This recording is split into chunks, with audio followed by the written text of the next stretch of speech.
दोस्तों आज हम बात कर रहे हैं टॉपिक होमोफोन्स की। और होमोफोन्स को अगर समझना हो तो इस वर्ड को ब्रेक डाउन करिए। होमो का मतलब होता है सेम।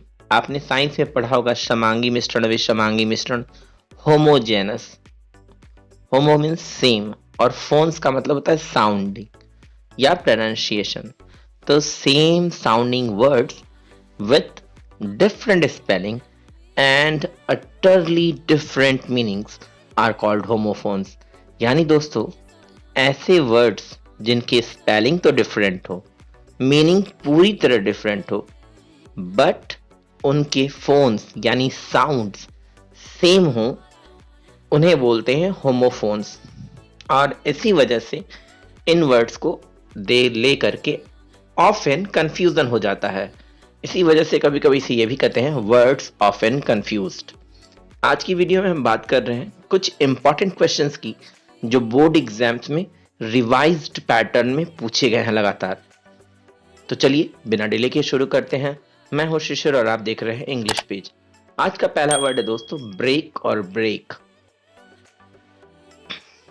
ये क्वेश्चन पूछा गया था 2014, 17 और 19 में। और पहला ब्रेक तो आपने सुना होगा जिसका मतलब होता है टूटना। For example, Neeraj Chopra has broken records in this Olympics. Neeraj Chopra ने इस ओलंपिक्स में सारे रिकॉर्ड तोड़ दिए। आपको स्टेटमेंट भी कुछ ऐसे ही फ्रेम करना है जिससे इन दोनों वर्ड्स की मीनिंग बिल्कुल क्लैरिफाइड हो जाए। दूसरा है स्टेटमेंट जिस ब्रेक में स्पेलिंग में थोड़ा सा डिफरेंट है। यहाँ पे BRAKE हो गया, जिसका मतलब होता है रोक लगाना या गाड़ी की brake. For example, use your brake and stop your bike. अपनी बाइक में ब्रेक लगाकर इसे रोकिए। नेक्स्ट वर्ड है दोस्तों करियर और कैरियर। अक्सर हम सुनते हैं जब और बच्चे बोलते हैं हमें कैरियर बनाना है, तो एक्चुअली दोस्त वो करियर है जिसका मतलब होता है आपका पेशा, आपका अपना व्यवसाय या profession. For example, work hard to make your career bright. कठिन परिश्रम करिए ताकि आप जिस भी प्रोफेशन, जिस भी करियर को सेलेक्ट करें अपनी लाइफ के लिए, वहां आप अच्छा परफॉर्म कर पाए। और दूसरा वर्ड होता है दोस्तों कैरियर। जो साइकिल में पीछे कैरियर लगा होता है ना दोस्तों, यानी कि जिस पे सामान रखे जाते हैं, उसको कैरियर बोलते हैं। फॉर एग्जाम्पल, मैंने इसीलिए यही लिखा है truck is a heavy goods carrier. Next word है हमारा एलिजिबल और इलेजिबल। तो एलिजिबल का मतलब होता है योग्य होना, मिनिमम योग्यता के मानक को पूरा करना एलिजिबिलिटी क्राइटेरिया कहलाता है दोस्तों। तो फॉर एग्जांपल, टीचिंग के लिए मेरे पास ये क्वालिफिकेशन होनी चाहिए, तो उस क्वालिफिकेशन को वो बोलते हैं एलिजिबल है पर्सन, अगर उनके पास वो क्वालिफिकेशन हो तो। For example, you are eligible for this post. आप इस पोस्ट के लिए योग्य व्यक्ति हैं। और दूसरा वर्ड है इलेजिबल। इलेजिबल का मतलब होता है जिसे पढ़ा ना जा सके, ऐसी हैंड राइटिंग जिसे पढ़ ना सको। For example, your hand writing is illegible. आपकी जो हैंड राइटिंग हो कैसी है, इलेजिबल है। अगला वर्ड है हमारा दोस्तों एडिशन और एडिशन। देखिए, ये एडिशन और दूसरा वर्ड भी एडिशन है। ये वर्ड पूछा गया था 2015 और 19 में। पहला वर्ड जो एडिशन मैंने कहा, इसका मतलब होता है संस्करण। संस्करण का मतलब होता है दोस्तों कोई किताब या मैगजीन निकली और अगली बार जब फिर वो पब्लिश हो तो उसका नेक्स्ट एडिशन बोलते हैं। इसीलिए मैंने एक स्टेटमेंट भी लिखा है, this is new edition of this magazine. ये इस मैगजीन की नई संस्करण है। और दूसरा वर्ड है एडिशन। जो एडिशन और सब्ट्रैक्शन आप जानते हो, जोड़ना घटाना, तो addition of knowledge is important. नई चीजों को सीखना बड़ा इंपॉर्टेंट। ह्यूमन और ह्यूमैन। अब ह्यूमन और ह्यूमन में क्या डिफरेंस है, ये क्वेश्चन बाय द वे पूछा गया है 2010, 16 और 18 में। तो ह्यूमन का मतलब होता है दोस्तों मानव, ह्यूमन बीइंग जिसे आप बोलते हैं। For example, we all are human. हम सभी मानव हैं। और जब दूसरा वर्ड यही HUMAN के साथ एक छोटा सा लेटर ई जुड़ जाता है तो इसका प्रोनाउंसिएशन हो जाता है ह्यूमन, और इसका अर्थ होता है मानवीयता या दयालुता। For example, human nature is important for all of us. मानवीय स्वभाव या करुणा पूर्ण स्वभाव, दयालुता भरा स्वभाव हम सभी के लिए महत्वपूर्ण है। नेक्स्ट वर्ड है दोस्तों इमिनेंट और इमिनेंट। अब एमिनेंट और इमिनेंट में जो डिफरेंस है वो ये है कि एक वर्ड इमिनेंट जो कि ई से शुरू होता है, इसका मतलब होता है प्रसिद्ध। He was an eminent scholar, वो एक प्रसिद्ध विद्वान व्यक्ति हैं। और दूसरा वर्ड है इमिनेंट, जिसका मतलब होता है आसन्न या तुरंत भविष्य में, निकट भविष्य में होने वाली घटना। For example, with the spread of कोविड-19 लॉकडाउन वॉज इमिनेंट। कोविड के प्रसार के साथ ही लॉकडाउन एक अवश्यंभावी घटना बन गई थी, आसन्न घटना बन गई थी, जिसे होना ही था। नेक्स्ट वर्ड है हमारा दोस्तों ओर।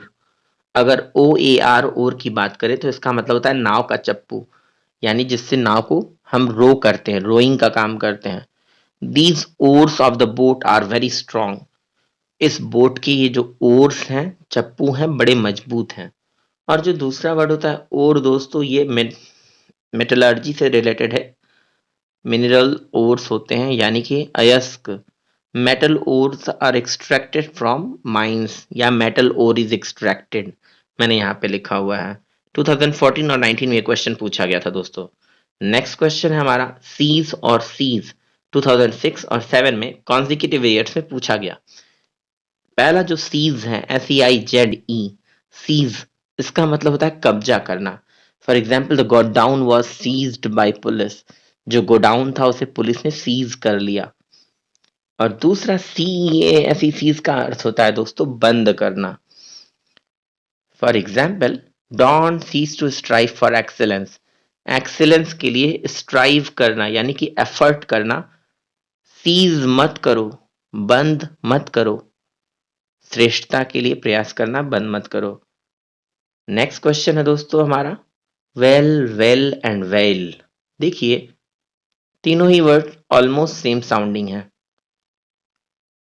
तो इस क्वेश्चन को 15 और 16 में पूछा गया था, इस वजह से बड़ा इंपॉर्टेंट क्वेश्चन है।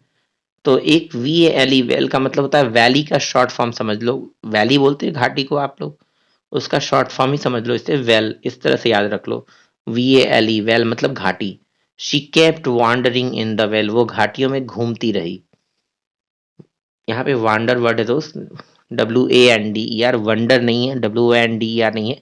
वंडर मतलब तो आपको पता है आश्चर्य, 7 वंडर्स ऑफ द वर्ल्ड आपको पता है। पर ये WANDER जिसका मतलब होता है घूमना।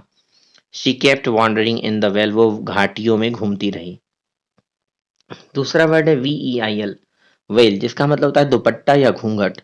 The lady Drew her well down seeing her father in law. उस महिला ने अपने फादर इन लॉ को, यानी कि अपने ससुर को देख करके क्या किया, ड्रीव हर वेल डाउन, अपने घूंघट को नीचे खींच लिया। नेक्स्ट वर्ड है दोस्तों वेल, WAIL, वेल, जिसका अर्थ होता है विलाप करना, रोना। She was wailing over the loss in her business, वो लगातार क्या कर रही थी, वेल ओवर कर रही थी, लगातार रो रही थी। किस चीज पे रोगा रही थी वो, in the loss of her business. जो लॉस इन हर बिजनेस हुआ, उनके बिजनेस में जो उन्हें लॉस हुआ, उस पर वो काफी रोगा रही थी। नेक्स्ट वर्ड है दोस्तों हमारा चेक और चेक। देखिए, एक वर्ड CHEC के चेक, जिसका मतलब होता है रोकना। आपने चेक पॉइंट्स भी देखे होंगे, शहरों के बाहर हर जगह पुलिस के चेक पॉइंट्स होते हैं। तो चेक का अर्थ एक्चुअली में रोकना भी होता है। आप अक्सर कहते हो कॉपी चेक कर लीजिए सर, बट एक चेक का अर्थ रोकना भी होता है। फॉर एग्जाम्पल, मैंने लिखा है police check the suspicious car at the check point. Police ने उस सस्पिशियस, संदेहास्पद कार को चेक पॉइंट पे ही चेक कर दिया, रोक लिया। और जो नेक्स्ट चेक है CHEQUE, इसका मतलब होता है बैंक चेक। एक चेक बुक मिलती है ना दोस्त बैंक से, जिसके थ्रू लोग पेमेंट करते हैं। तो pay me in cash and not through cheque, मुझे कैश में पेमेंट करो, आप सभी चेक में नहीं। ऐसा एक स्टेटमेंट मैंने फ्रेम कर दिया। चलो, आपको तो अटेंशन पे करना है यहाँ पर ध्यान से। तो हमारा नेक्स्ट वर्ड है दोस्त साइट और SITE। देखिए, दोनों का प्रोनाउंसिएशन सेम है, स्पेलिंग में थोड़ी सी डिफरेंस है, एक में CITE है, दूसरे में SITE है। पर दोनों की वजह से, एक छोटे से लेटर की वजह से पूरी मीनिंग चेंज हो जाती है। कैसे, चलिए देखते हैं। जहां CITE, साइट का मतलब होता है उद्धृत करना। अब यह उद्धृत करना क्या होता है, एक्चुअली कोट करना। जैसे आप किसी फेमस प्रोमिनेंट राइटर की, प्रोलिफिक राइटर की लाइंस को कोट करते हो, या किसी बुक को आप कोट करते हो कि मैंने इस बुक से, इस चैप्टर से ये वर्ड्स कहा है, तो दैट इज कॉल्ड साइटेशन। आप उसको उद्धृत कर रहे हो। For example, my grandfather cited so many lines from the Ramcharitmanas to console me, मुझे कंसोल करने के लिए, कंसोल का मतलब होता है सांत्वना देने के लिए, मेरे ग्रैंडफादर ने, मेरे दादाजी ने सो मैनी लाइन्स, बहुत सारी पंक्तियां फ्रॉम द रामचरितमानस, रामचरितमानस से साइट की यानी उद्धृत की, मुझे वहां से बहुत सारी पंक्तियां उन्होंने बताई। नेक्स्ट वर्ड है SITE, साइट, और साइट का मतलब होता है स्थान। For example, there are so many sites to visit and enjoy in Varanasi, Varanasi में बहुत सारी जगहें घूमने के, देखने के लिए हैं। अगला वर्ड है दोस्त चाइल्डिश एंड चाइल्ड लाइक, 2013 और 16 में पूछा गया है। देखने में एक जैसा लगता है बट मीनिंग में थोड़ा सा डिफरेंस है। चाइल्डिश का मतलब होता है बचकाना। For example, your arguments are childish, आपकी सारे तर्क वितर्क बिल्कुल बच्चों जैसे हैं, बचकाने हैं। जबकि चाइल्ड लाइक का मतलब होता है बाल सुलभ होना, जैसे बच्चों के जैसा एकदम अच्छा होना। She is child like innocent in her behaviour, वो लड़की अपने बिहेवियर में, अपने व्यवहार में बिल्कुल चाइल्ड लाइक इनोसेंट है, बच्चे की भांति मासूम है। तो this is called child like. वह है कॉम्प्लीमेंट और कॉम्प्लीमेंट। देखिए, ये कॉम्प्लीमेंट्री एंगल वगैरह आपने पढ़ा होगा मैथ्स में। कॉम्प्लीमेंट का मतलब होता है पूरक, कॉम्प्लीमेंट्री एंगल बोल रहा हूं तो आप शायद कंफ्यूज हो। पूरक कोण जो आप बोलते हो, समपूरक या पूरक, पूरक का मतलब एक दूसरे को पूरा करने वाला, है ना। तो ये होता है हम लोग का कॉम्प्लीमेंट। और इसे स्पेलिंग में क्या ध्यान देना है, PL के बाद ई लगाना होगा, है ना। दिस इज वेरी इंपॉर्टेंट, क्योंकि यहाँ पे जहाँ पे ई लगा है वहीं पे जब आई लग जाता है तो मीनिंग चेंज हो जाती है। तो इस कॉम्प्लीमेंट का मतलब होता है पूरक, एक दूसरे को पूरा करने वाला। फॉर एग्जाम्पल, या physics and maths complement each other in higher studies, higher studies में फिजिक्स और मैथ्स एक दूसरे को कॉम्प्लीमेंट करते हैं, एक दूसरे को पूरा करने का काम करते हैं। दूसरा वर्ड कॉम्प्लीमेंट जो है आप रेगुलर लाइफ में जरूर सुने होंगे। फॉर एग्जाम्पल, में मैंने उसे कॉम्प्लीमेंट दिया, उसे बहुत सारी कॉम्प्लीमेंट मिली, शुभकामना मिलना, प्रशंसा मिलना। For example, everybody complimented her for her beautiful necklace, party में हर किसी ने उसके नेकलेस के लिए उसकी तारीफ की। नेक्स्ट वर्ड है दोस्त डिफरेंस और डेफरेंस। ये 2011 में पूछा गया क्वेश्चन है। डिफरेंस का मतलब तो आपको पता है, जिसका मतलब होता है अंतर। There is a great difference between these two companies, इन दो कंपनियों में बहुत अंतर है। और जो दूसरा वर्ड है डेफरेंस, जिसका मतलब होता है आदर या सम्मान, respect. He was treated with a great deference, उन्हें बड़े सम्मान के साथ उनका स्वागत किया गया, उनके साथ व्यवहार किया गया। तो ये अंतर होता है। और लास्ट वर्ड जो हम लोग डिस्कस कर रहे हैं आज के दिन में, वो है डाइंग एंड डाइंग, जहाँ पे एक डाइंग में DYING है, दूसरे में DY के बाद ई लग गया है, बस इतना सा अंतर है दोस्त। ये 2015 में पूछा गया क्वेश्चन है। और इस डाइंग का मतलब होता है, पहले वाले का मतलब होता है मरना या मरने वाला। She was dying gradually with disease, वो जो थी धीरे धीरे अपनी बीमारी से मर रही थी। और दूसरा वर्ड है DYEING, जहाँ पे EING लगा हुआ है, तो इसका मतलब होता है रंगने वाला या रंगना।